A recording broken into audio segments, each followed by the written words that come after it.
McDonnell Douglas airplane builder shows Edsel Ford and Charles Sorensen of the Ford Company one of the new attack bombers being built for Uncle Sam. Similar types are seeing action with the RAF and are said to have a top speed of 350 miles an hour. The auto company is going to manufacture parts for these and other planes to be assembled at big Midwest plants. This is Big Defense News. The Duke of Windsor is special guest at the All-American Air Maneuvers. He flew over from the Bahamas to witness the thrilling cavalcade of stunts and stunt flyers headed by Uncle Sam's fighter planes.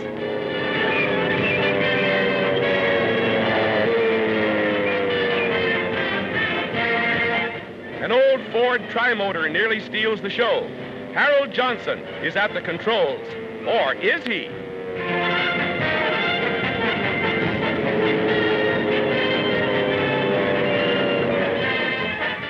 Hold everything. Here comes Tommy Boyd, alias the Batwing, and he's coming fast in a delayed jump that's hard on the nerves. But he finally opens up, much to the relief of the thousands here, including the Duke of Windsor.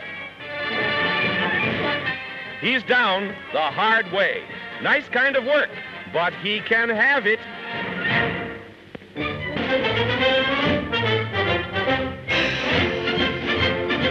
Here comes a motor that has done 450 hours in the air. Time to change it. They do in a hurry, setting a record. Mechanics of a school squadron at Randolph Field, Texas. A procedure that used to take 1 and sometimes 2 days. Construction improved. They do it now in 45 minutes, setting a record for quick work. Mighty important for the maximum use of military planes. And here's hoping they've reinstalled the motor properly. Seems okay. The motor fixed good and strong. Has to be for that. Final test of the record-breaking motor installation. A snap roll.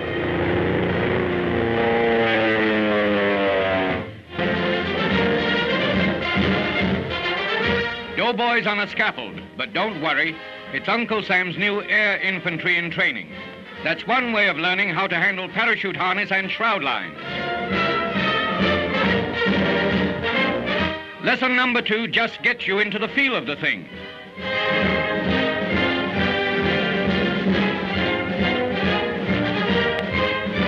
High officers are interested spectators as the platform hoppers do their stuff. They're mastering the proper landing technique. Those parachute boys look as if they mean business. If they don't know how now, they soon will. All aboard.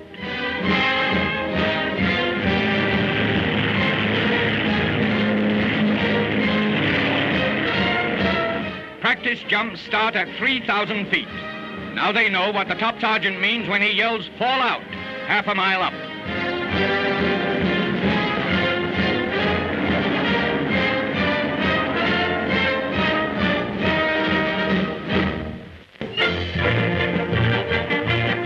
American workers from coast to coast, turning out planes by the increasing thousands to make this nation master of its fate. Scenes like these at the Douglas factory are duplicated in many other plants. Building more and more planes for Britain and the United States. Floor space doubled. Workers almost tripled within a year. Tremendous backlogs. Given time, Uncle Sam will be unbeatable. The making of Allison liquid-cooled motors is one of the most important tasks of the day, and one of the most intricate. Its mass production for national defense at this Indianapolis plant, also most complicated production. The assembly department, and here we witness the vital process of testing a motor. That thing of giant horsepower must be perfect. In a speeding plane, it must give unfailing performance. Soon we'll see a tryout with propeller, a whirl and a whir. The test is more exacting than flying performance in a plane.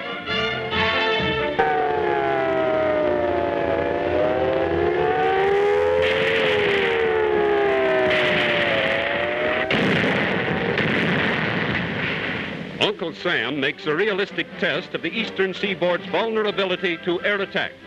At Mitchell Field, bombers act as enemies, and through 4 days, Paramount News cameramen exclusively filmed the historic experiment.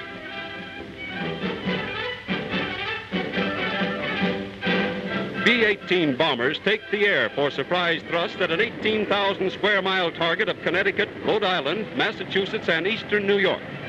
Make-believe enemy bombers raiding U.S. soil. Down below, 10,000 badges mark 10,000 volunteer observers at 700 watching posts. Legionnaires form the Army's network of sky watchers on the alert for the bombers. The enemy, and into the phone, 2 words, Army flash. New York switchboard operators ring airports. Map spotters plot locations, and at pursuit plane headquarters, the enemy's course and number are jotted down. Then action. Fighter pilots on the move to intercept the bombers, and any one of 10,000 civilian watchers can start this efficient defense machine. What would happen if the bombers were real enemies? American fighter craft demonstrate combat tactics. The test over, planes salute New York skyline, but the drill proved vulnerability of eastern cities. Proved America must grow thousands of wings to guard her skies.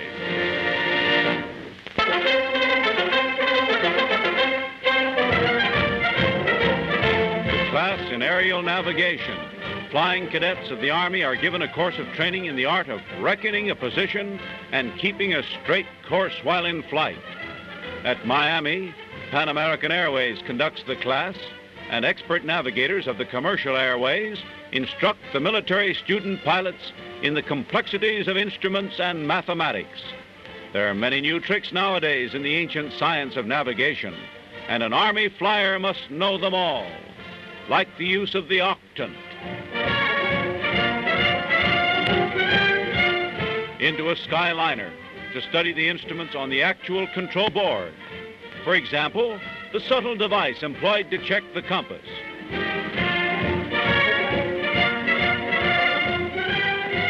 The graduates get their diplomas. 1,000 student navigators to be trained. A course of 12 weeks of intense study. Army aviators who certainly will know their way round the sky.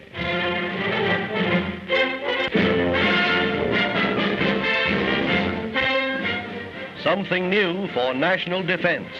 An improved self-catapulting autogyro warms up to show military experts what it can do. The unusual whirlwing craft requires no space for a takeoff. It jumps absolutely straight up.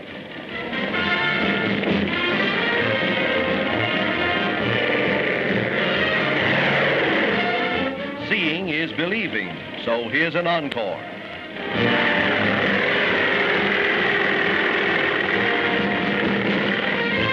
The ship takes less than 6 seconds to attain normal flight. Now being studied are its military possibilities as a flying courier and artillery spotter.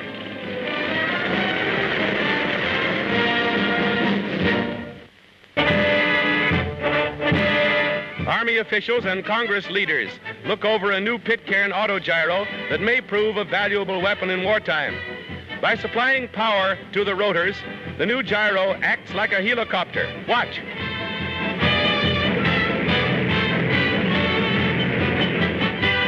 The RAF uses autogyros, which make excellent observation planes due to their hovering ability and slow speed. And if trouble brews, why, come on down. All you need is somebody's backyard. Aircraft workers are given a surprise party by the Army Air Corps.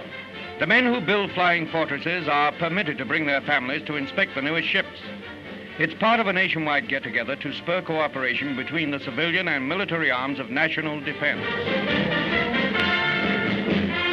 Speeding from Fort Douglas, Utah to Seattle, the 7th Bombardment Group puts on a special demonstration of sky power.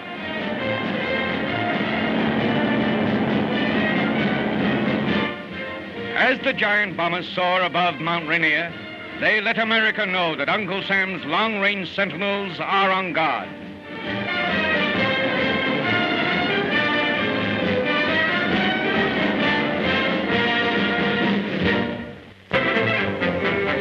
A ground view of American air power.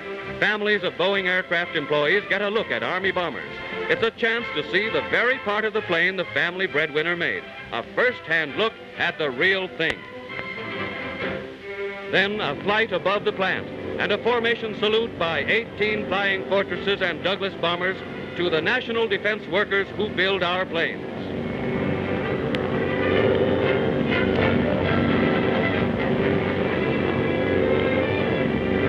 Giant planes in a symphony of flight and beauty before Washington's towering Mount Rainier.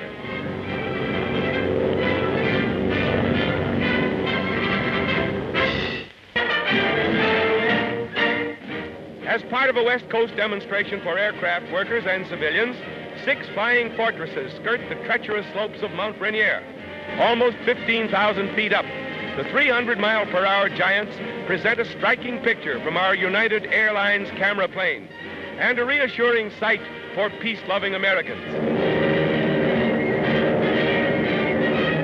Planes like these, with their long range and striking power, are going to England.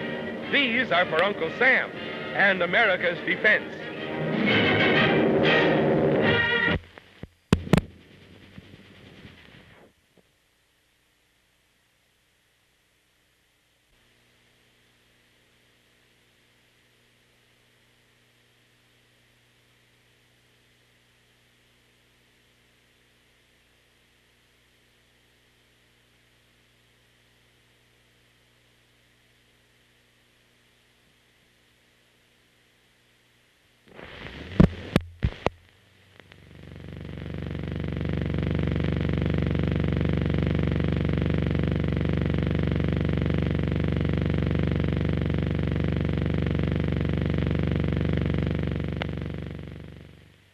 Building planes for aid to Britain.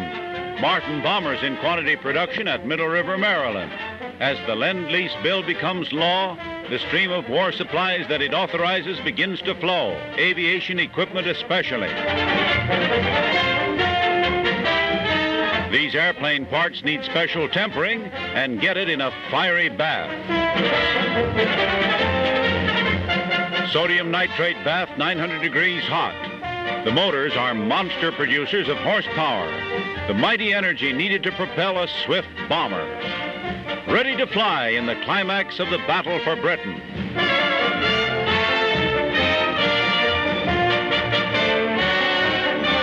Crated for shipment abroad, the air fleet in crates.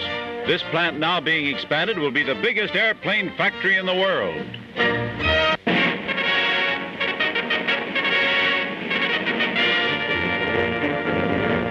War aid for Britain and Greece begins with speed and drama.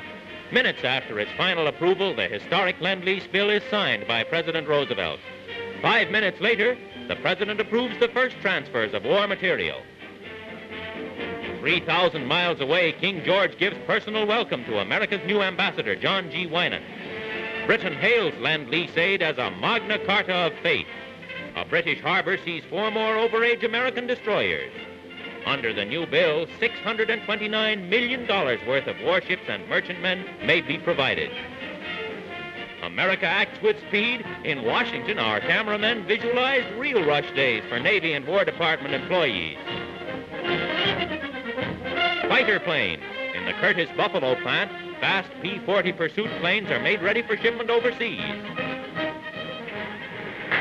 $2.5 billion worth of American-made planes are ordered under the Lend-Lease bill.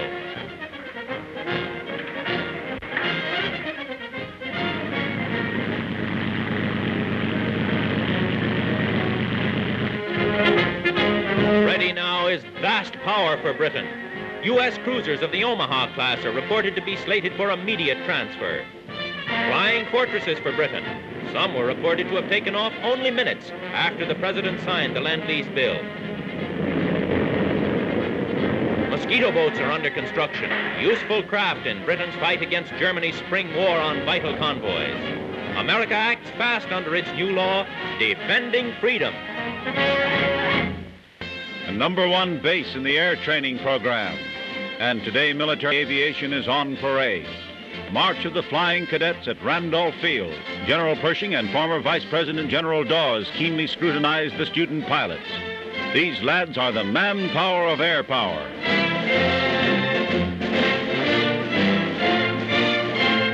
They fly low, and that takes more skill than high flying.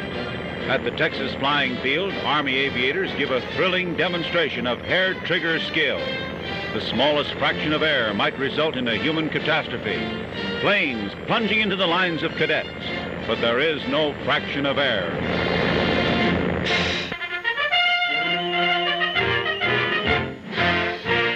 The United States Army reveals for the first time the American-type anti-aircraft balloon. The idea is that the balloons, great quantities of them, stand sentinel in the skies around the city they guard. From each balloon are suspended steel cables to entangle enemy aircraft. The American balloon is patterned after the British barrage balloon. The Germans laughed at the idea but quickly changed their minds.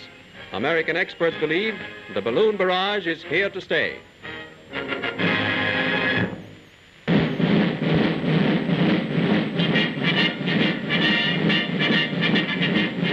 Springtime in Georgia and jump time for Uncle Sam's new 501st Parachute Battalion. 70 of them in this mass demonstration.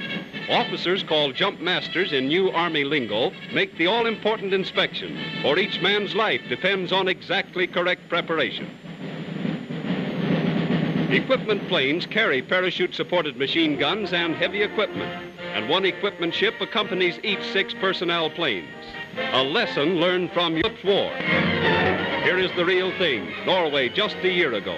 These are actual pictures of Nazi parachutists in their sky invasion, and these jumpers paved the way for greater parachute feats in Holland and Belgium.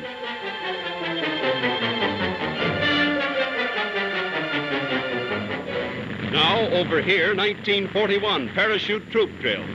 Led by the equipment plane, big long-range transports take the air.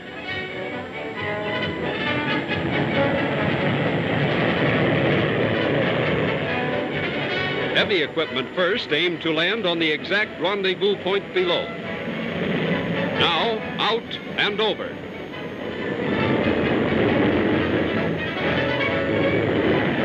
High-speed jumping. The American technique calls for split-second timing and breathtaking precision.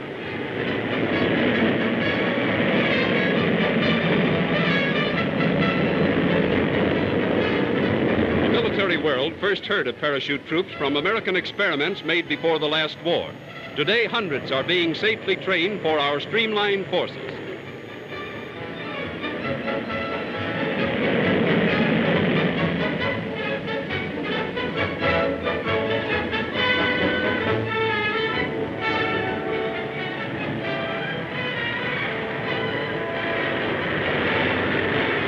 Landed right on the pre-selected spot, jumpers find their parachute-dropped equipment on hand and ready. Overhead, U.S. pursuit planes are in position to lay smoke screens to hide the flying infantrymen.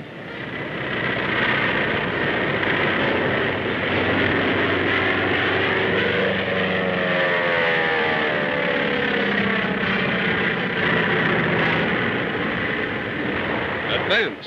America's Army steps ahead in the new lessons of defense. New system of plane construction, plastic plywood.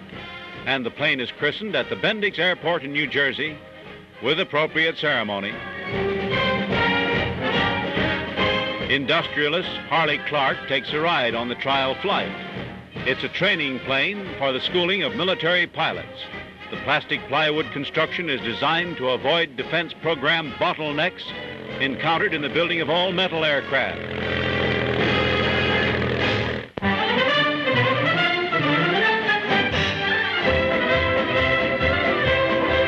This factory is completing its 1,000th plane for the Army.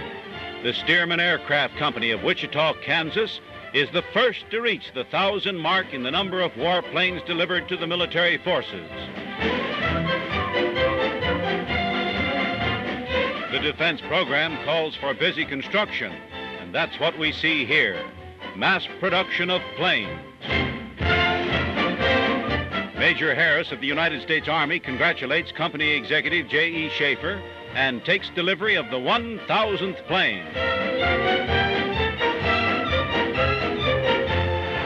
Employees of the company are enthusiastic, and the takeoff with a cheer.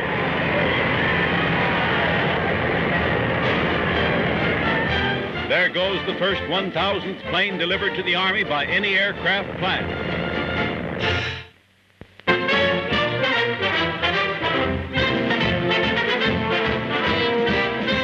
On the plotting board, the position of enemy bombers is marked as word comes from civilian spotters. A New York demonstration of defense against air raiders. 500,000 civilians are being enlisted nationwide. If need be, they'd report like this. Army flash. 3, bimotor. Scene high. Morgan 10. Flash. 3, bimotor. Scene high. Morgan 10. Army Control Center for Air War Protection. Watching the board, officers note the position of the bombers, and an order is flashed to the defense of that area, to the fighter squadron, and the pilots hurry to the attack, having been directed by the latest technique in the strategy of the sky. The bombers are spied by the fighters, which dart to the attack.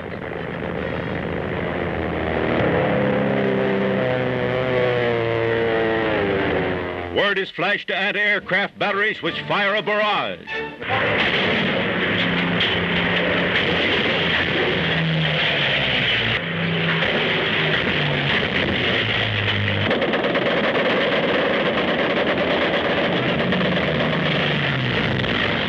A repair shop of the Army Air Corps at Duncan Field, Texas. Here, military planes are brought to be fixed up and reconditioned. Spare parts are stored in huge quantities, a supply for 6 months. Maintenance is a #1 factor in aviation necessary for efficiency in the sky. And with this repair and storage depot, the Army puts emphasis on maintenance. A giant Army B-24 bomber arrives for inspection by 78-year-old Henry Ford. Bodies for the big ships will soon roll off Ford assembly lines. Edsel Ford reveals that a few hundred Ford engineers have been in California getting production details for Father Henry. It's a gala day at the big consolidated plane plant. Canadian Air Marshal Bishop, the world's greatest living World War ace, who downed 72 enemy planes, is here to visit with plant heads and the 16,000 employees now turning out huge bombers for Britain. He's Canada's Air Force recruiting chief at home, but here, he's just one of the boys.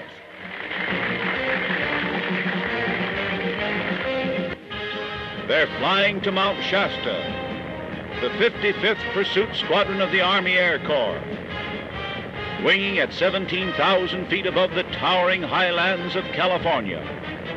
It's a maneuver flight with a military purpose, but it's superbly scenic, too. There's Mount Shasta, a giant more than 14,000 feet high, towering with snow-clad grandeur in the clear sky of the west. The squadron of fighting planes circles around the spectacular peak, just to make the scenic effect of the flight complete.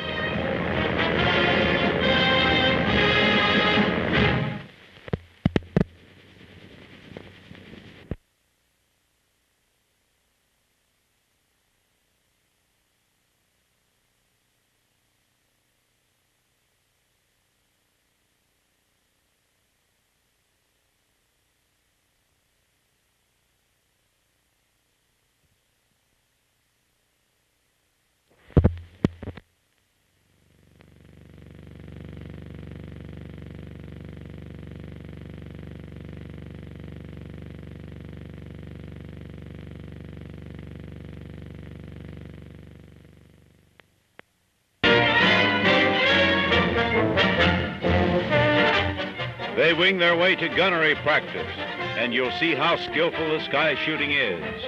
A sleeve target is released and towed near Galveston, Texas. They're to swoop down on that. Peeling off. In disciplined maneuver, the planes of the squadron swoop down on the target as it's towed along, a mark for bursts of machine gun fire.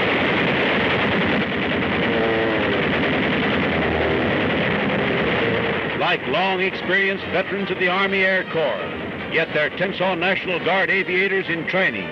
They've learned the acrobatic art of air battle, how to shoot down a hostile warplane.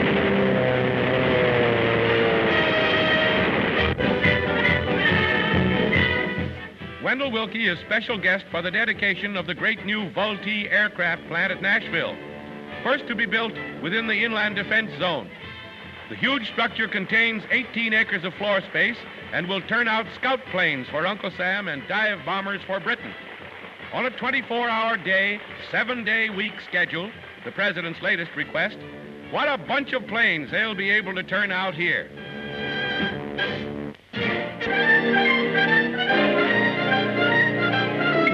They say this tower makes parachute training less frightening than just jumping out of a plane. But we wouldn't know. Just offhand, it doesn't look very soothing. Steelworkers are putting the finishing touches on this training device for the parachute battalion at Fort Benning, Georgia. They don't mind, but they're funny that way.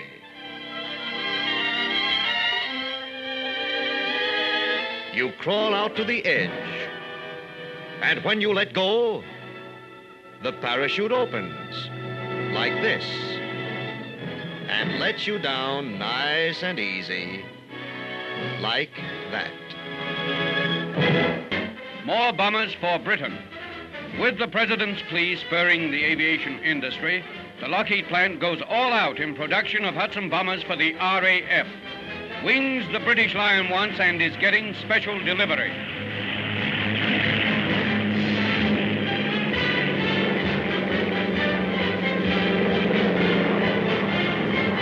While aiding England's airmen, Uncle Sam's not forgetting his own.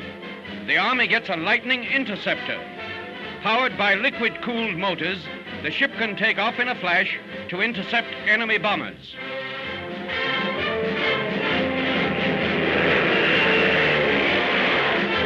A flying arsenal with machine guns and cannon in its nose. The world's fastest warplane. It speeds 7 miles a minute.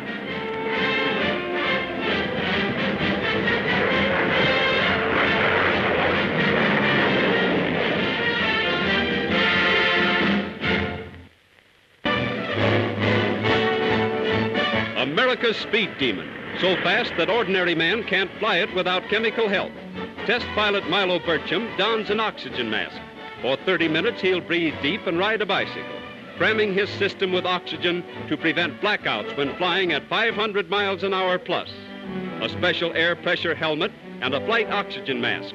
And it's all aboard the P-38 Interceptor, the world's fastest plane.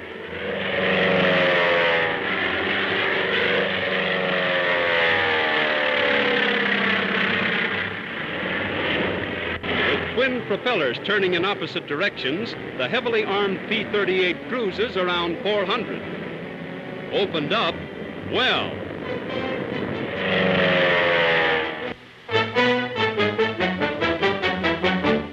America sees another new marvel of aviation, the Sikorsky helicopter. The takeoff, 90 degrees straight up. This experimental model, a veteran of hundreds of test flights, goes aloft to attempt to break the world's endurance record for flight over one spot. Vertical flight. Since 400 BC, man has tried to build helicopters. This American invention came out in the 1920s, did not rise. This windmill plane was another product of a decade ago. Freaks, people called them, laughed at them, and air-minded dreamers went ahead building, scheming, and failing. But each time, aviation learned something new, something important. These flapping flops of yesterday each played a part in today's great triumphs of aviation, though more than faith took a shaking.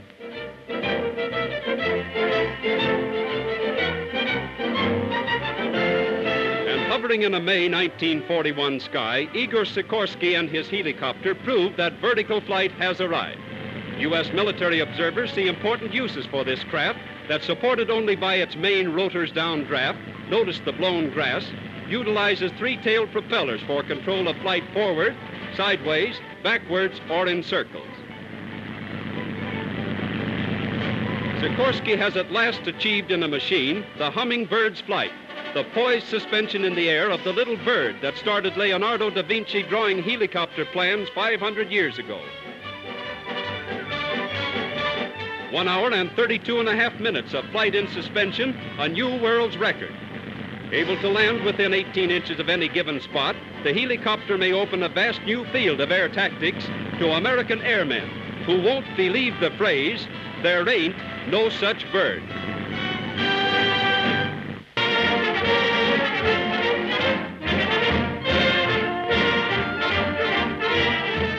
Air power in the brilliant skies of California. Flying fortresses of the Army, 22-ton monsters, each of which carries a bomb load of 2,500 pounds. Each is driven by 5,000 horsepower and has a radius of 3,500 miles. Formidable figures expressing power in a glowing sky. The squadron flies over clouds and over towering peaks. The clouds open and we see San Jacinto Mountain. Flying fortresses visit that lofty citadel of the Sierras. One of the Army's deadliest fighter planes, the Curtiss P-40, loads up for a ground firing test. When the pilot presses the trigger, 6 machine guns bark as one. 2 50 caliber guns in the nose, shooting right between the whirling propeller blades.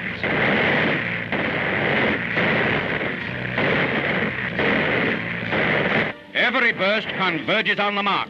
The last word in synchronized firing.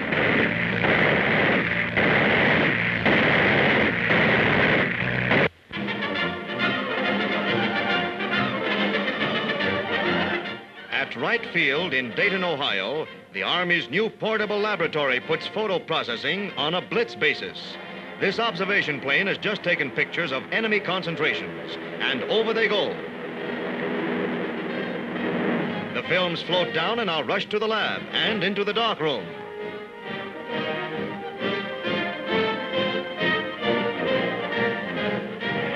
In a matter of minutes, prints are ready and start on their way to the division commander. Use of this portable processing equipment means that finished aerial photographs of targets are quickly available to advance headquarters.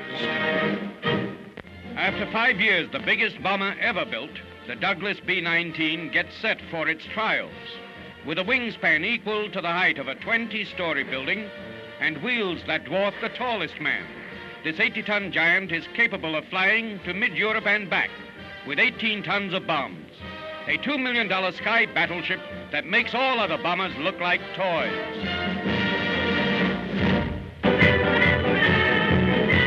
New Yorkers get a look at a transport plane that may become one of Uncle Sam's most potent military weapons.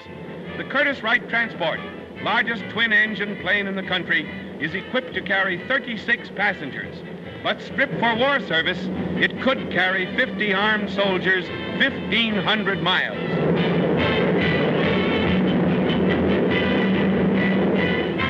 The Air Corps has 300 giants like these on order, a fleet capable of transporting 15,000 troops across the continent overnight.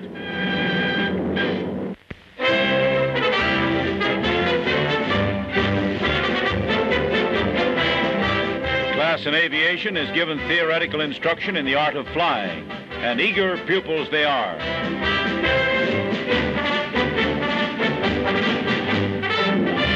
They go to get their diplomas at the Southwest Airways Thunderbird Field. They're graduates of Arizona's first school for training pilots. This is done under a private contract with the United States Army. Full-fledged birdmen now, ready to do their bit in the service of the sky.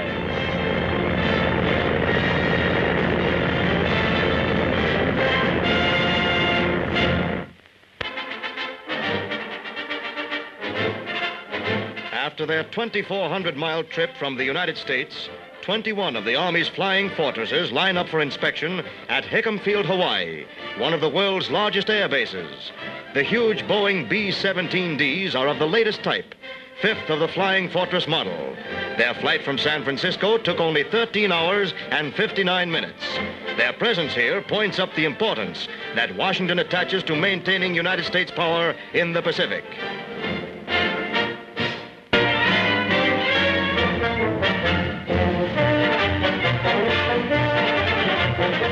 New training equipment at Fort Benning, Georgia. Parachute pupils are drawn to the top of a tower 250 feet high. The first training operation is that kind of descent. They get used to a parachute. Easy way first.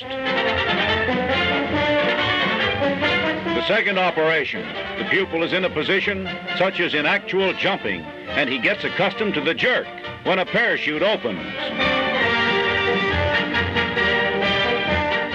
Then practicing how to land, important for a parachute soldier. And finally, they're launched for a descent on their own. Troops from the sky acquire new importance in modern war, and the Army is training them in an up-to-date way. He makes a perfect landing, and now is ready to try it from a plane in the sky.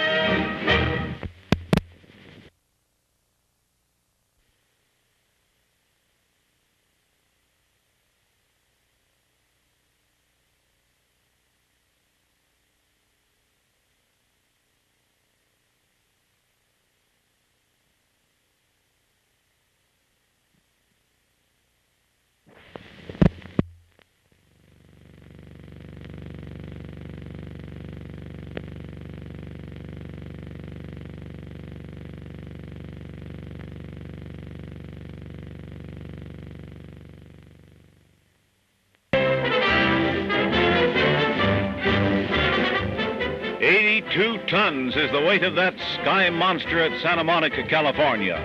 So heavy, the huge wheel crushes the pavement and sinks, and they have to place a big board in to roll it out. The wings span 212 feet. That's the height of a 20-story building. An Army test pilot takes the supergiant out for a trial, though not a trial flight. With a plane that big, the first test is taxiing on the ground, feeling out the controls. The pilot tries the control for lifting, and the front wheel raises. But that's enough. He'll report on the ground test before he actually takes off and makes a test flight in the biggest bomber in the world. Marching with a stride that spots them as British anywhere in the world, these young flyers are part of the first contingent of thousands who will be trained in this country. Things may seem a bit strange to them now, but soon they'll be full-fledged pilots in the American way. And in good American climate, that will mean no wasted hours on the ground. Speed is what counts in this war of wings, and speed it is.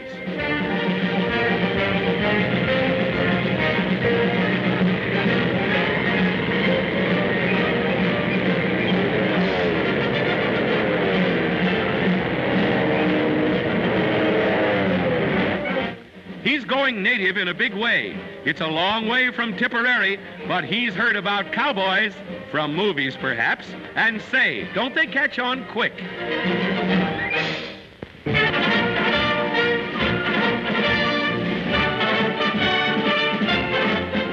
Wind machines. A mobile battery of them moving into position at Lockport, Illinois. At aviation school, Army officers are learning the art of gliding, and the wind machines are there to teach them. The blast blows against a tethered glider and raises it, keeps it raised as if in flight. In the artificial storm, the pilot has the same experiences as if he were swinging through the air. He learns the behavior of the glider and how to use the controls, which otherwise he would have to do in actual gliding. Here the lesson is learned in perfect safety.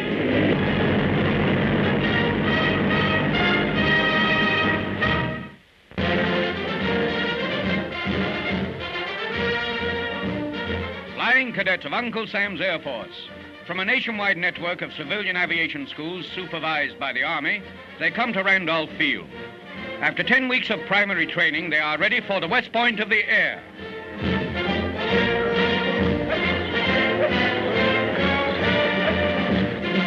The new cadets in hooded Link trainers get their first taste of blind flying. Without leaving the ground, they execute banks, spins, and difficult air maneuvers. A telltale instrument plots comrades watch their progress. out to the line into cockpits for their first use of the airplane as a military instrument. Introduction to formation flying.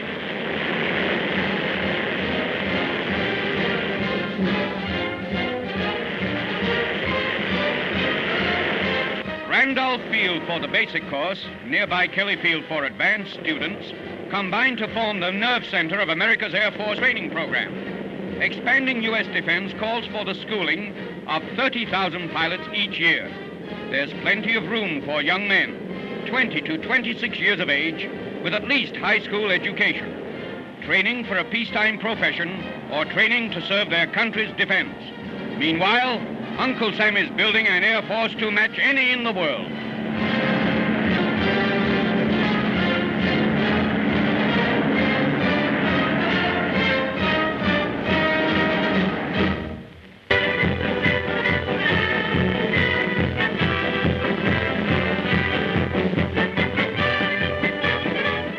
The Bell Aircraft Company's new $1 million assembly plant at Niagara Falls is one of the first to use a conveyor system inaugurated by the American automobile industry.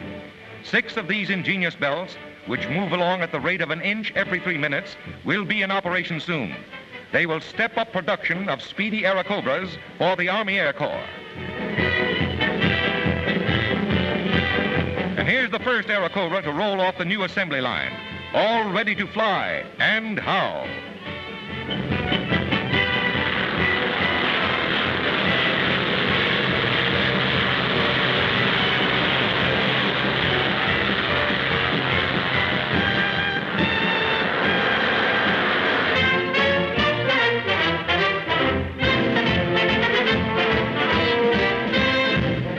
First aircraft factory to install a powered mechanized assembly line.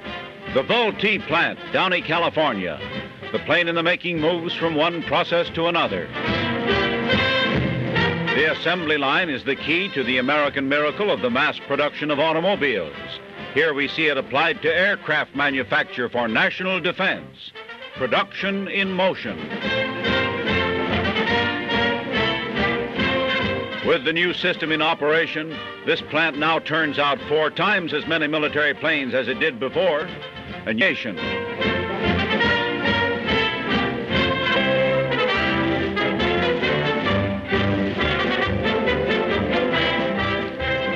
The test flight of the biggest airplane in the world, to be powerfully armed, gun turret in the tail.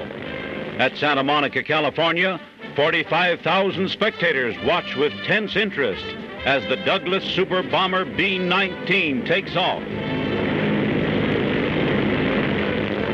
Is it possible to raise such a giant? A nerve-tingling moment as she seems to falter, dips, but the immense plane straightens out and soars aloft.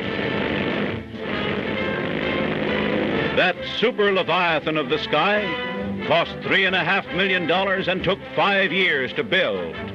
Cruising radius more than 7,000 miles. The landing is a drama. Will it be successful? Takes the utmost of skill to bring to Earth a plane of new design and of such magnitude. Wingspan 212 feet. Total weight when fully loaded, 82 tons. And that's being landed for the first time. Wheels down. There's a rebound of the vast weight. And then, smoothly along, the successful test flight of the biggest of all skycraft, latest and largest addition to American air power. Takes quite an aviator for that great a job. Major Stanley Umstead, the U.S. Army's chief test pilot.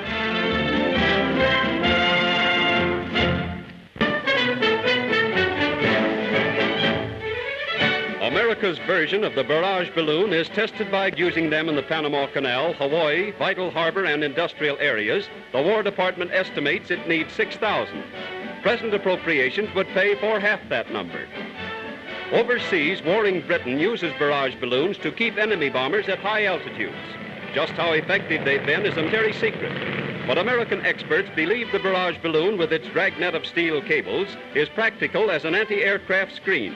The United States units will be highly mobile for rapid shifting from one danger spot to another. Another record for American aviation. Test pilot Bob Fossell is going aloft in a Curtiss P-40 Standard Army pursuit ship for a crack at the speed record. And, brother, he does, and how.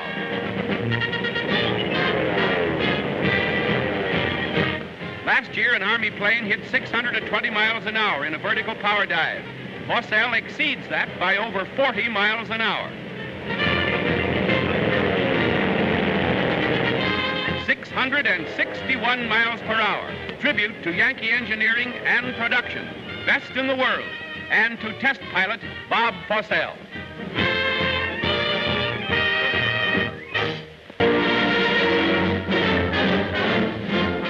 The Army Air Chief at the National Glider Meet. Major General Arnold considers unpowered planes essential to modern air war. He's getting first-hand data by going up himself.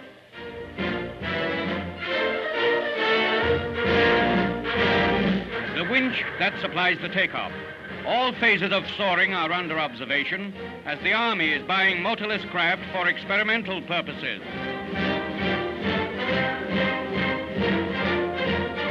Looping the loop without benefit of power.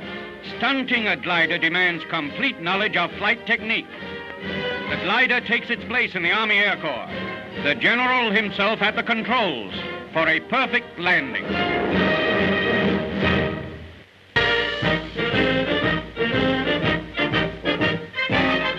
An aerial salute for Argentina's Independence Day. A good neighbor visit from the United States Flying Fortress, carrying a special representative of President Roosevelt, Major General Frank Andrews. The Argentine Republic celebrates not only its national birthday, but also 125 years of statehood. And in tribute to the American official guests, the Helmeted Guard of Honor marches.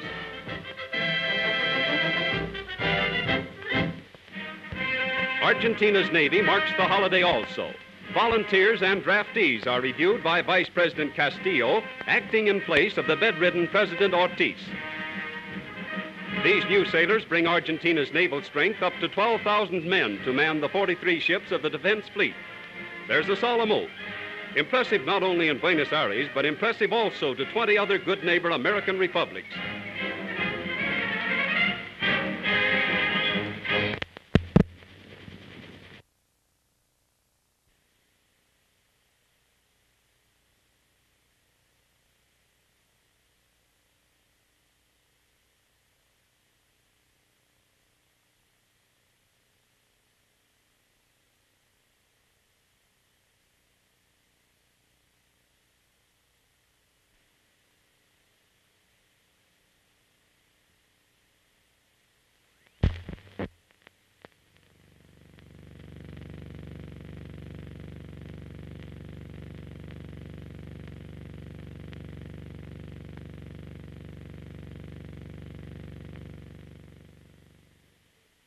Air Power. Maxwell Field, one of the Army's training centers, has graduation day for 283 new pilot officers. After 30 weeks, the men of Class 41E get an air salute. 1,214 have graduated at this one center in less than a year. So today, it's congratulations to men with wings.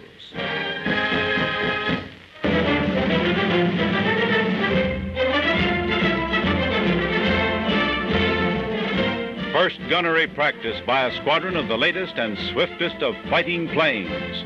They're heavily armed with machine guns and also with cannon. So load the aerial heavy artillery for practice at Camp Skeel at Oscoda, Michigan.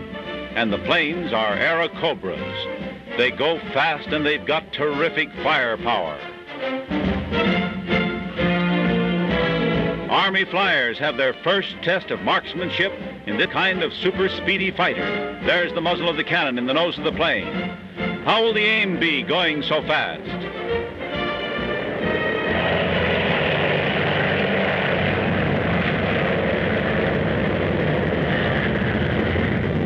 They dart in the tactics of acrobatic air battle. And now comes the test of sharpshooting at tremendous speed, swooping down at the target on the ground.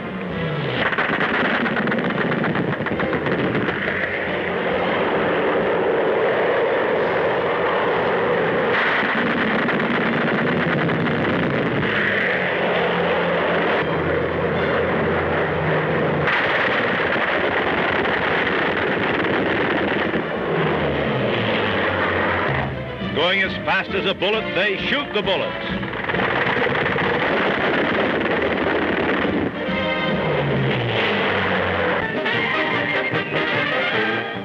Open house for 20,000 workers and their families. That's how the Boeing Company celebrates its 25th anniversary. A chance for husbands and sweethearts to show the gals what they have been doing for national defense. It's a happy birthday for all us Americans.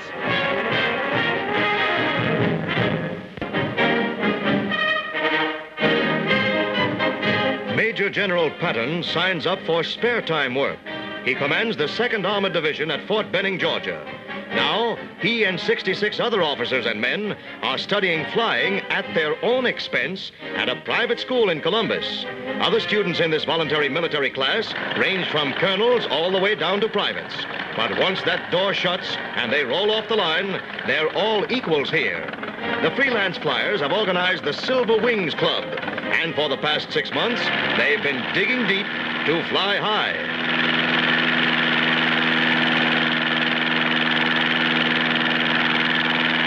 Instructors claim they're just as tough with officers as men.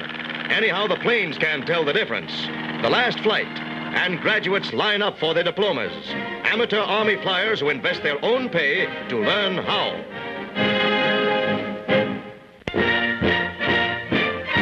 Payday for Yanks in the Royal Canadian Air Force. But it's just part of the game for these American lads who have pledged their lives in the fight for democracy. Whitey Dahl, veteran of the war in Spain, is an instructor. All in all, there are about 2,000 Americans now in training here. Britain's fight is theirs, too, and how they can fly.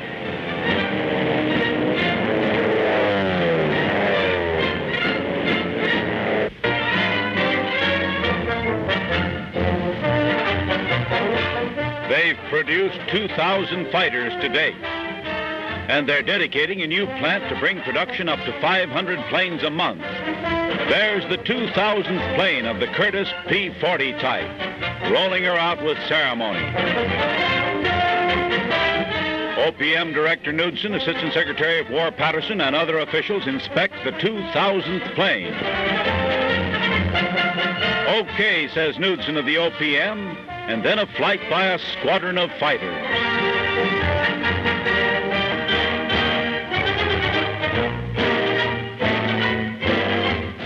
Ordered on a scout flight over the mountains. New Zealand military pilots in training. If they should have to parachute down, it would be in a maze of towering peaks and glaciers, because they're taking off to soar over the Alps of New Zealand.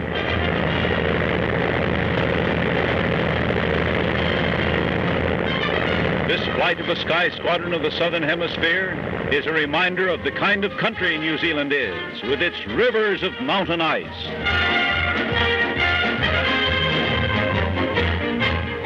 Difficult terrain for an invasion, especially since it has a crack air force to protect it.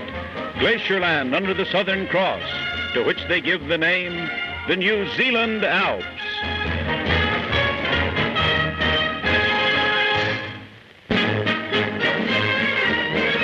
The first class of British flyers training in the United States completes its primary training and receives diplomas from Governor Holland of Florida. 75 in all.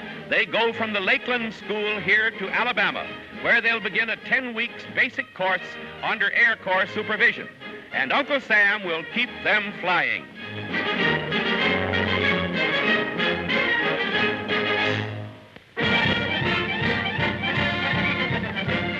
Follow that pigskin the Paramount News way. Football stars in the nation's armed forces. Yes, every branch has them, and next to Uncle Sam, they like football best. At California's Moffett Field, Lieutenant Raymond T. Morse, All-America end at Oregon. Butch, they called him. He's played for the Detroit Lions, along with Tony Calvelli, Stanford's All-Coast center. Today, with other pigskin-minded airmen, they're in football gear again, climbing the hangar steps for a new training twist. The idea is that Moffett Field has organized its own team with a couple hundred ex-collegians to draw on. They're training hard for an 8-game schedule. And are they tough? Look at this. Muscle power versus air power.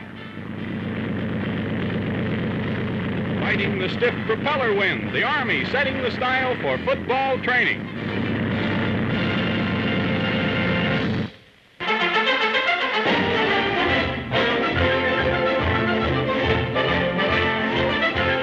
There are stunts to dazzle the eye at the National Air Olympics, Dayton, Ohio. We begin with a smoking barrel roll.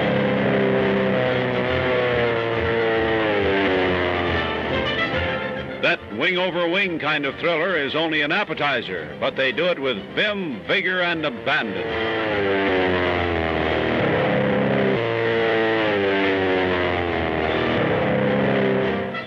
Trying to land the plane on top of an automobile. That's the daredevil novelty of the air show. He fails the first time. This time it looks as if he might have trouble doing that perilous task.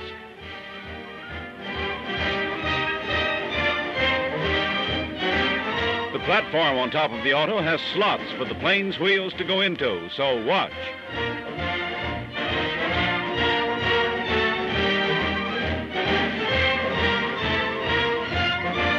And he can also take off again from that strangest of landing fields.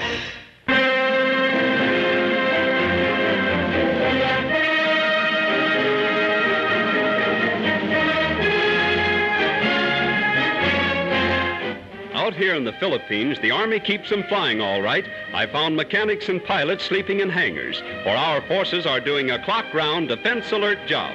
Planes are parked around the edges of airfields, a lesson we've learned from France, where planes lined up on parade rows made two easy targets. Negrito tribesmen look at the strange birds, but stranger things I found at Clark Field Barracks, an order against boredom for the personnel of this remote outpost. Beards are made compulsory, and weekly whiskers inspection provides a laugh and good morale for all hands. Prizes for length and fanciness just don't help some youngsters. To see the island country, I went along on a routine patrol flight. Sugarcane patches and plenty of sugar refining plants are in the lowlands, but volcanic mountains rise up every mile or so, dotted with cloud-hung waterfalls. Reclaimed jungle land has rice under cultivation worked by water buffaloes.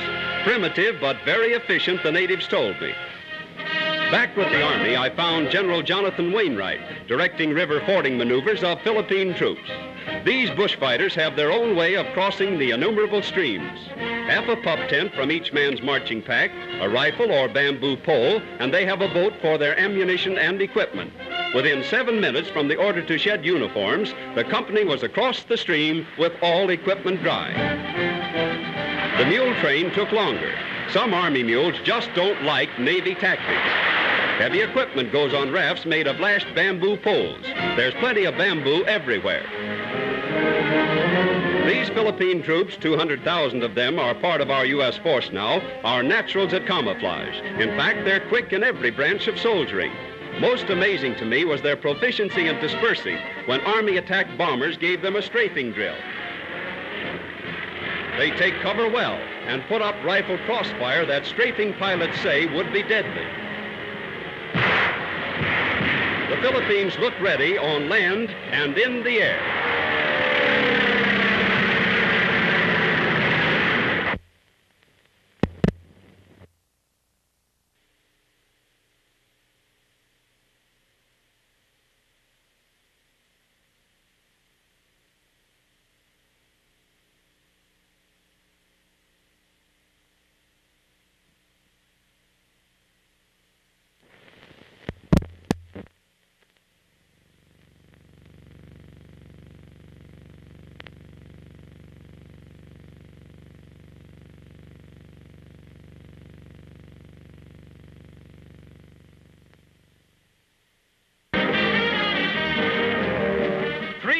Texas Bells on the biggest blind date on record.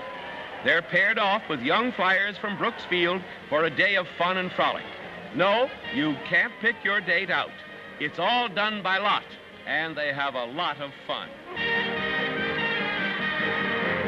Father Francis McCarthy, Brooks Field chaplain, thought up the mass date idea. It gives the flyers a chance to do a few stunts on the ground for a change.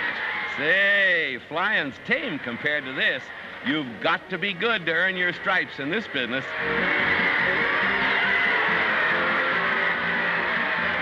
The old Army mule hasn't changed a bit. Boy meets girl, and look what happens. It's either chivalry or these cadets just can't keep away from the women. You can't hurt a fella's feelings this way. Boy, give a guy enough rope, and he'll get himself a gal.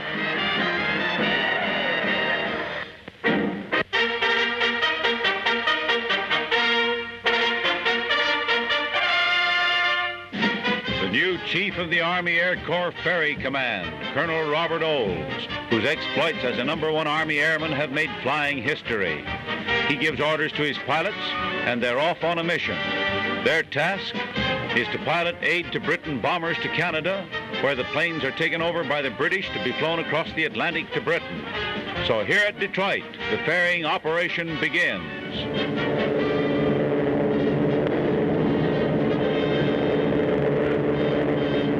The American angle, and then the British phase of the bomber ferry service, so important in the European War of the Sky. There's careful planning, charting of wind and weather. This is one of the most adventurous aspects of war aviation, the stream of American-built bombers across the ocean. The four-motor giant of longest range and two-motor jobs. Swinging across 2,000 miles of water, destination England, there to play a part in Britain's increasingly powerful campaign of the sky. Test flight at Seattle of a new type of flying fortress, more streamlined, more powerful. Test flight a success.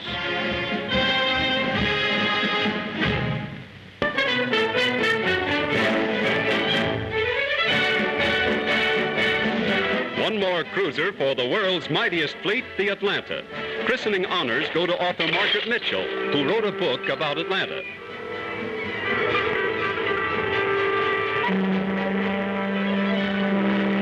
A brief pause for workmen in this shipyard that the Navy took over, for there are more ships to be built.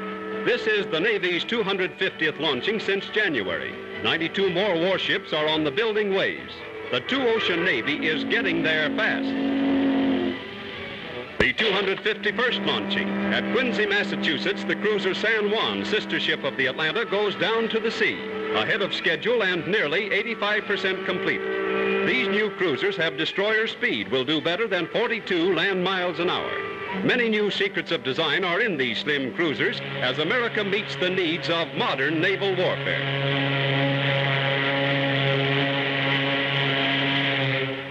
Ships. First time in the air, the world's mightiest bomber, B-17. Newest air fighter for the U.S. Army and the RAF, is filmed from a United airliner.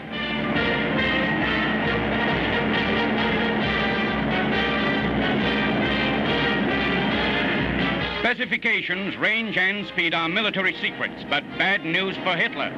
B-17 rides the sky lanes like a veteran. Another kind of tank for defense. Helium tanks for anti-aircraft bags at the Coast Artillery's first balloon barrage school. 27,000 cubic feet for each bag.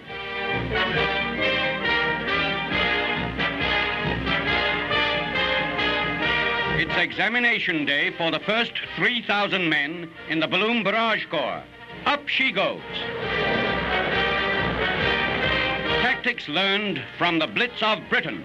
Soon every major U.S. area will have such protection, ready for come what may.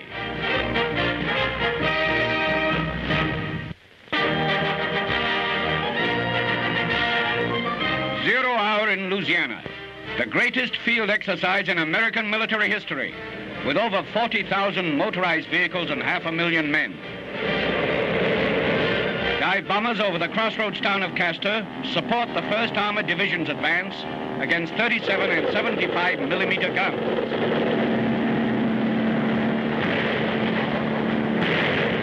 A demonstration of tank destroyer battalions in action against the spearhead of invading Second Army forces.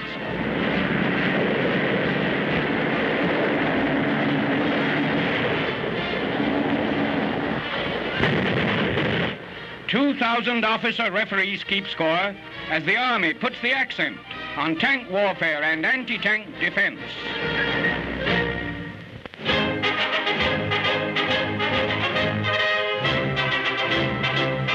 Chief of Staff General Marshall arrives in the South to oversee the great war games. An armored division in action, the advance of the tanks.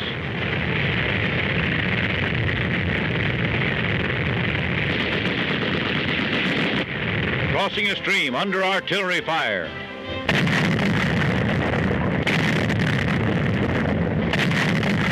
Bombers attack the battery of guns. Tanks run into stiff opposition and turn around, trying to escape. They are in trouble, and in a swift maneuver of armored warfare, they are being trapped by the swarming of enemy tanks. They are intercepted, hemmed in. There is no escape, and they are forced to surrender. A smoke screen provides cover for an infantry attack. This is combined with a swift mechanized attack, but the tanks run into cannon fire.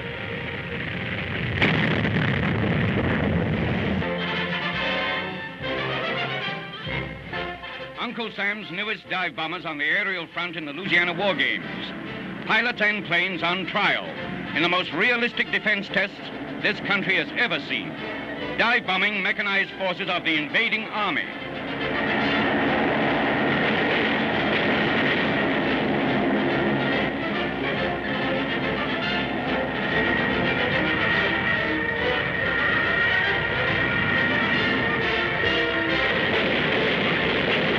Pontoon bridge across the Sabine River.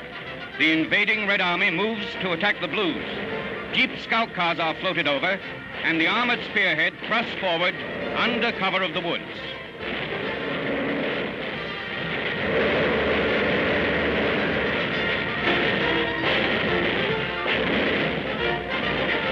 At the front defense lines, anti-tank guns open up, and the Battle of Louisiana is on.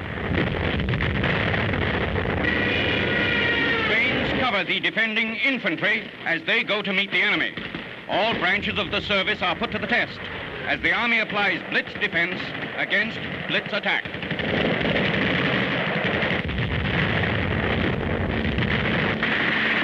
U.S. and foreign observers vote American planes more than a match for any lightning war tactics.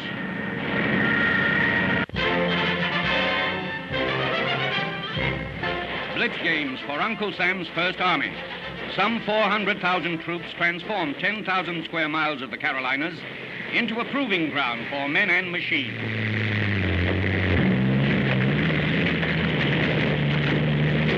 Anti-tank and anti-aircraft battalions blast into action. Their first test in big-scale operation.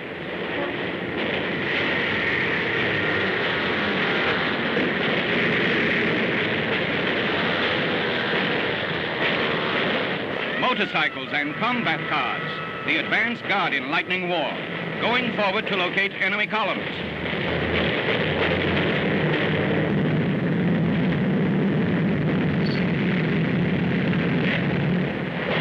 Armored cars clash under realistic blitz conditions in the Battle of the Carolinas.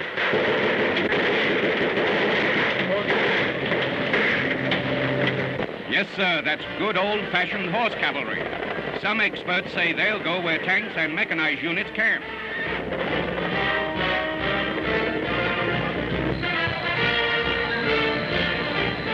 Assault boats crossing the Watauga River. Their mission is to secure a bridgehead for engineers to pave the way for the advance.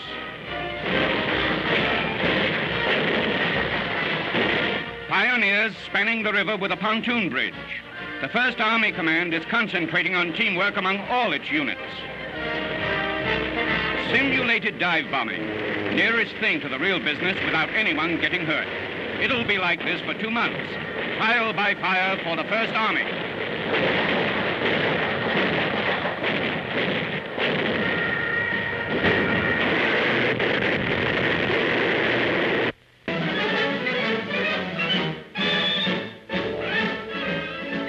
Bombers over New York as the eastern seaboard from Boston to Cape Hatteras gets a full week of make-believe attacks. spotters atop the Empire State Building telephone information centers. Altogether, 40,000 civilian volunteers man 1,800 observation posts in 10 states. In New York parks, playgrounds, airports, and even at racetracks, camouflaged anti-aircraft guns are uncovered and manned in this most realistic of defense drills.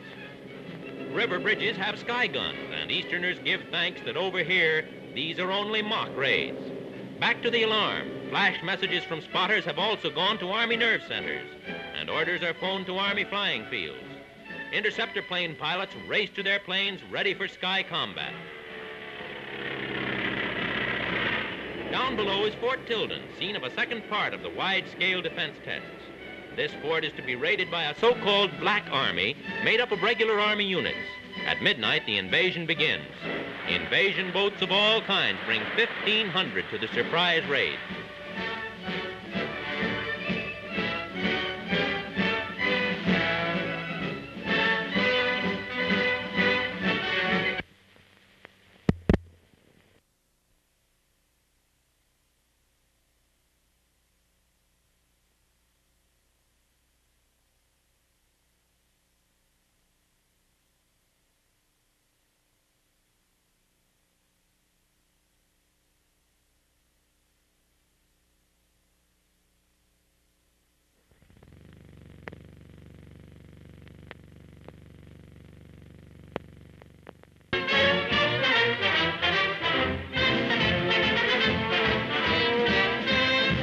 Like creatures of a nightmare, they go into a nightmare of cold, a fantastic at the Douglas plant, Santa Monica, California, a testing laboratory to see how man and mechanism perform in the abysmally low temperatures of extreme altitudes. How do the men react in their antifreeze suits? And how do those airplane controls behave? There's a vigilant watch to see that nothing goes wrong with the experimenters. In the war, bombers are flying at constantly higher altitudes, approaching the stratosphere. Here, the test is under conditions of 35,000 feet, and the temperature in there goes as low as 104 degrees below zero. The single delivery of 123 training planes at the Pathe plant, Downey, California, ready for delivery. Trainers for the schooling of military pilots are an immensely important factor in the development of air power. And these are all on their way to Army and Navy training fields throughout the country.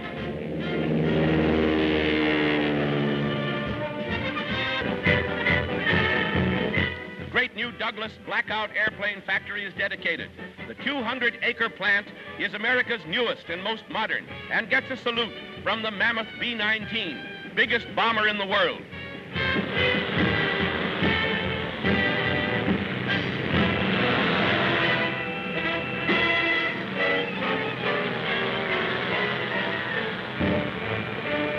"30,000 workers will be employed in the huge plant, turning out attack bombers and four-motored flying fortresses."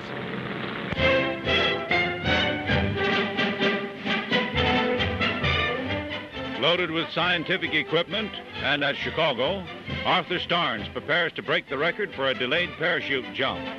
A ponderous helmet for oxygen breathing in the rarefied atmosphere and intense cold of the substratosphere. His reactions are to be measured by the instruments. A false face, but it gets a wifely kiss. And looking like a man from Mars, he goes on a scientific experiment that's daring adventure. He's to jump from the plane 6 miles high and not open his parachute for more than 5 miles, dropping like a stone. There. And only at 1,500 feet does he open his parachute. He lands from an Army experiment to tell what would happen to military aviators forced to bail out at high altitudes in air battle. And now his wife thinks he deserves a kiss without the false face. Starnes, who has fallen farther than any other human being, greeted by his wife and son. Full-fledged pilots of the Royal Air Force. First American-trained cadets to win their wings here in Southern California.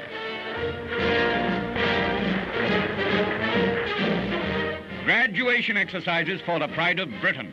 After 20 weeks of schooling at War Eagle Field, built exclusively for training of RAF fighting flyers, the first 50 received the coveted insignia, and there'll be hundreds more. instructors wishing them happy landings as they hop off on the first leg of their trip to the battlefront.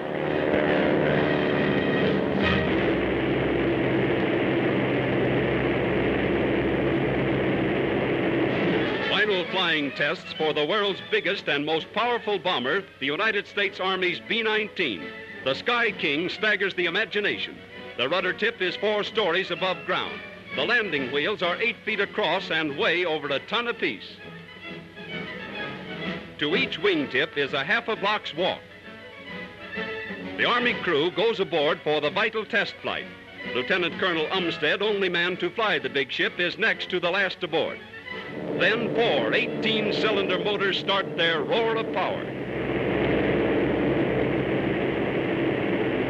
Inside the control cabin, the order is, up she goes.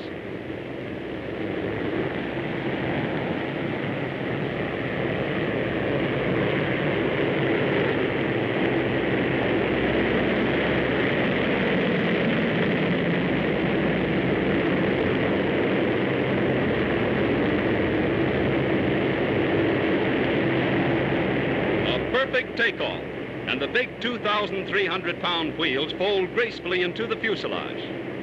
Inside the B-19, Pilot Umstead is at the wheel. Everything is calm and casual. Or does that cigar indicate a little nervousness? Well, with 8,000 horsepower and a crew of 10 under your command, you might be nervous too, mister.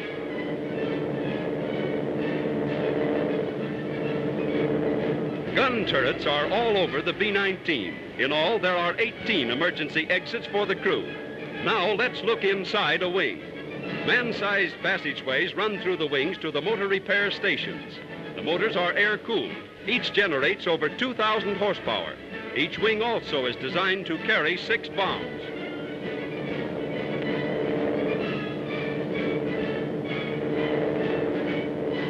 Now, the bombardier's turret. Below is Los Angeles, looking like not too difficult a target. No bombs are aboard, but loaded, the B-19 could fly 18 tons of explosives from Brazil to Dakar and back, twice without refueling. The B-19 probably will have no military use. Dreamed up in 1930, working plans required 6 years. 750,000 man-hours of labor put the big ship together. Serving as a flight laboratory, the B-19 may lead to mass production of new superplanes, the like of which Berlin and Tokyo have never dreamed. Now, gracefully down, a sleek symbol of America's ability to master the air, a symbol of America's strength when these eagles of freedom fill the sky.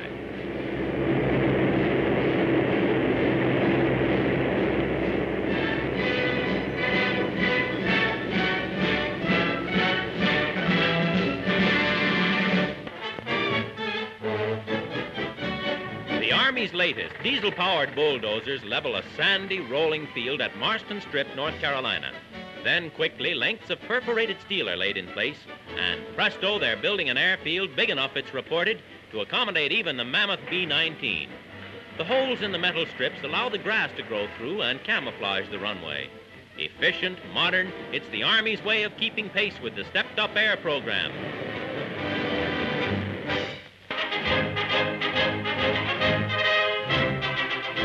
An air squadron filmed from our photographic plane.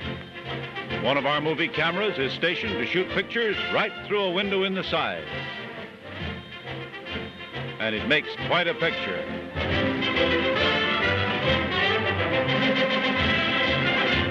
Air photography is like a dazzling vision here, as why wouldn't it be? With the Army's P-40 fighting planes doing acrobatics in the trade wind far above Hawaii. Spectacular stunting in skies that are themselves so spectacular.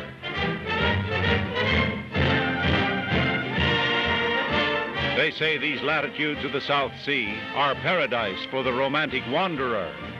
Well, for a cameraman with an eye for cloud effects, these latitudes of the South Sea heavens are paradise indeed.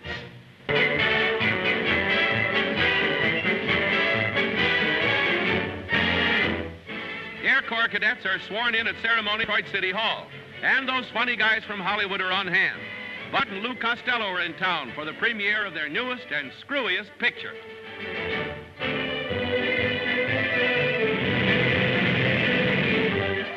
The auto capital turns out for the fun. Thousands get a glimpse of the celebrities, screen stars, Army troops, and high Air Corps officials. Everybody's busy, and that goes for the cops, too. Dick Foran obliges. Bud and Lou escort pretty Carol Bruce. So come on, folks, don't shove. Just keep 'em flying. Physical training for parachute troops. They get in shape for the dizzy leap sky. In camp at Fort Benning, Georgia, the 503rd Battalion of Paratroops tries out a new type of gigantic apparatus called the Trainasium, a novel contraption providing the nimblest kind of athletics to develop muscular power and flexible agility. Parachute soldiers who jump from planes and float down to earth need a maximum of nimble strength. Jumping exercise is necessary preparation for the parachute leap of the soldiers of the sky.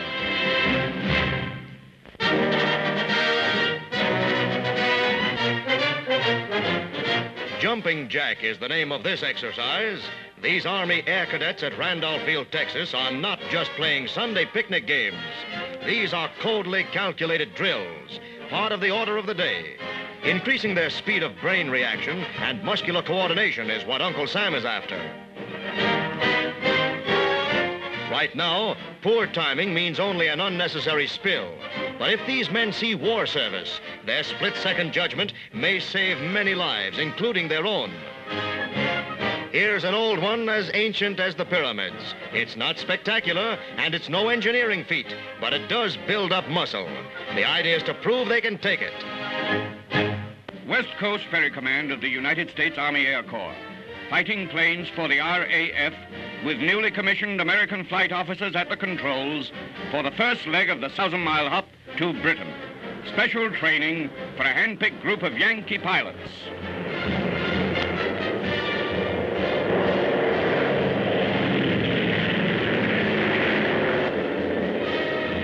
This ferry service, taken over by the government 5 months ago, already has started nearly 1,000 planes on their way. Uncle Sam's Air Force does its share to keep 'em flying for the RAF.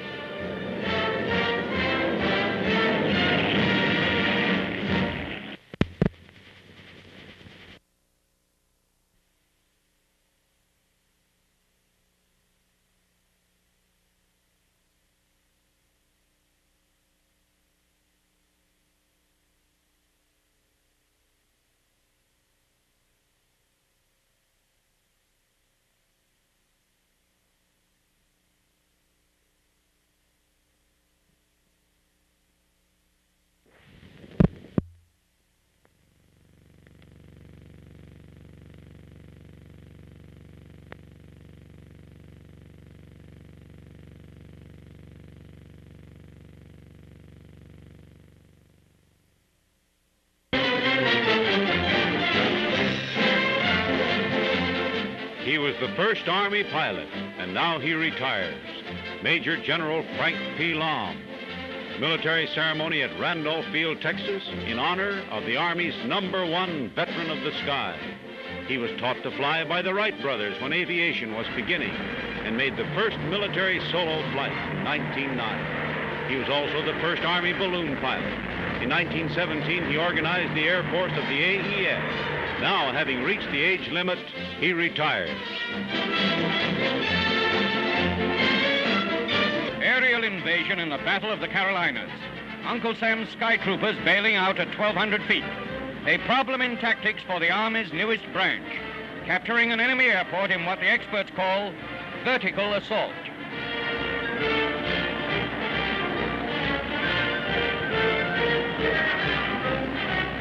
Any landing's okay if you can still run for that airport. The job's to hold it until your own troop transports move in. Every action is on the double. They hardly wait for the plane to stop. Speed and surprise are the keynotes.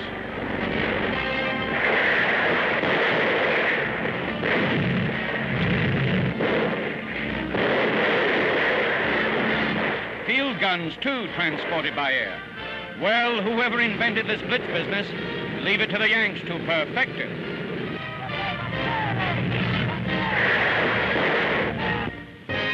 This new giant aviation plant is completing its first warplane. At Columbus, Ohio, the Curtiss Wright factory is the nation's largest for the building of dive bombers for the Navy. The National War Program for the Defeat of Japan calls for an immense increase of production for air power. This plant was built recently at a cost of $14 million and now turns out its first Navy dive bomber, the beginning of mass production. This mystery plane has long been rumored in the world of aviation. Now it is revealed in public flight.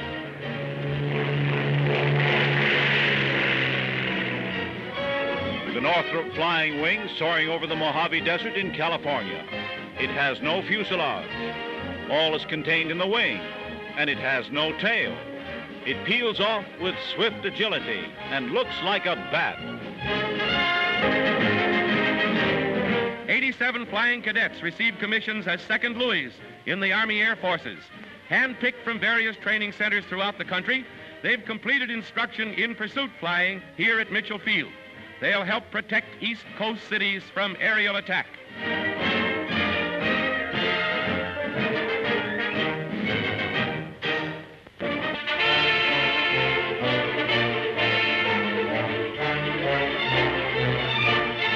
The bombing of Honolulu as the Japanese, in their stroke of treachery, attacked the city. This is the Waikiki residential section, famed for beauty in the paradise of the Pacific. Vandal havoc wrought by the Japanese bombers. At the upper part of the screen, there you can see them. The people are bewildered by the blow without warning. Water main burst by bombs. These pictures give the city aspect of the sudden sky assault. The military phase, the damage at Pearl Harbor, cannot be shown, according to the principle of not revealing information that might be useful to the enemy. In assaulting Honolulu, the Japanese machine-gunned city streets. And we see shrapnel holes and bullet holes, as well as the injury done by bomb fragments. Family automobiles riddled in this stroke of unprovoked terrorism.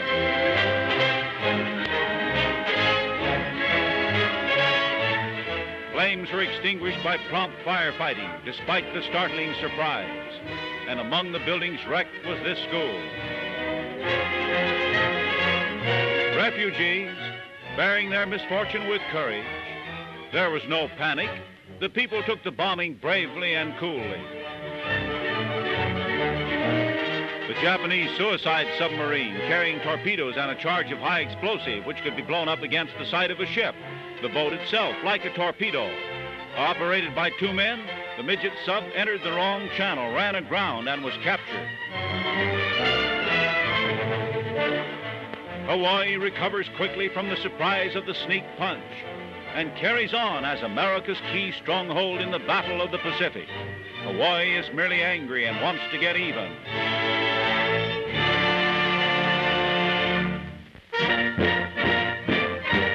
"27 Canadian boys who call themselves members of the Kindergarten of the Royal Canadian Air Force visit Mitchell Field. 15 to 18 years old, the Air Cadets are training for future flying service at home, where 14,000 others like them are working for the day when they can earn their wings. Future aces, all of them.